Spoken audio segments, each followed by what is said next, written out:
ठाउँमा एउटा कमिला पानीमा परेर तडपिरहेको थियो।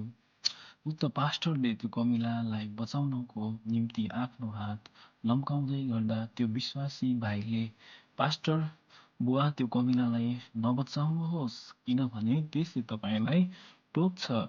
तर पनि पास्टरले उक्त भाइको कुरा नसुनी कमिलालाई हातले समातेर किनारमा राखिदिन्छन्। त्यो कमिलालाई किनारमा राख्ने क्रममा पास्टरलाई कमिलाले टोकिसकेको हुन्छ। केही समयपछि फेरि आफै पानीमा गएर फेरि तड्पिन थाल्छ।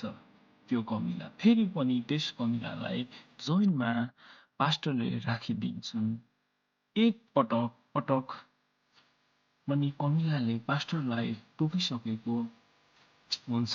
फेरि पनि त्यो कमिला दौडेर पानीमा पर्छ, फेरि तड्पिन थाल्छ।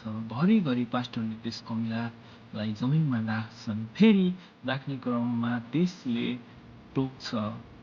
यो देखेर त्यस जवान भाइले पास्टरलाई अचम्म मान्नुहुन्छ। पास्टर बा, यति दुखाइ सही किन यो कमिलालाई बचाउनुहुन्छ?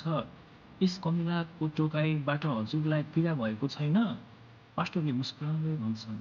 त्यस जवान भाइ टोक्नु र हिँड्नु चाहिँ कमिलाको काम र गुण। उसले टोक्न बाहेक अरू केही जान्दैन।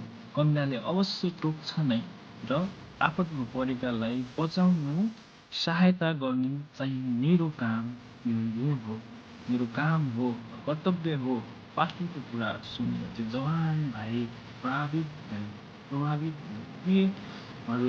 लुका सुसमाचारको पुस्तक 7 अध्यायको 45 पदमा लेखिएको छ कि असल मानिसले आफ्नो हृदयको असल भण्डारबाट असल थोक नै निकाल्छ।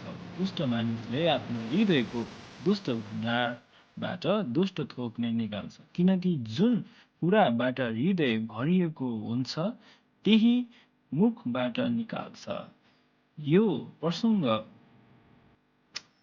हामी बुझ्नु पर्ने कुरा यो छ कि जोसँग जे छ त्यसले त्यही मात्र दिन्छ, त्योभन्दा बढी उसँग अपेक्षा पनि गर्न सक्दैनौँ। गरे पनि त्योभन्दा बढी उसले दिन सक्दैन। जस्तै कागतीलाई तपाईँले माया गरेर निचारे पनि, त्यसलाई रिसाएर निचारे पनि त्यसबाट निस्किने भनेको अमिलो नै हो। त्यसैले मान्छेको हृदयमा जे छ उसले बाहिर त्यही नै निकाल्छ। त्यसै कारण यो प्रसङ्गबाट हामी बुझ्न सक्छौँ। फेरि पनि तपाईँहरू सबैलाई फेरि पनि यीशु ख्रीष्टको नाउँमा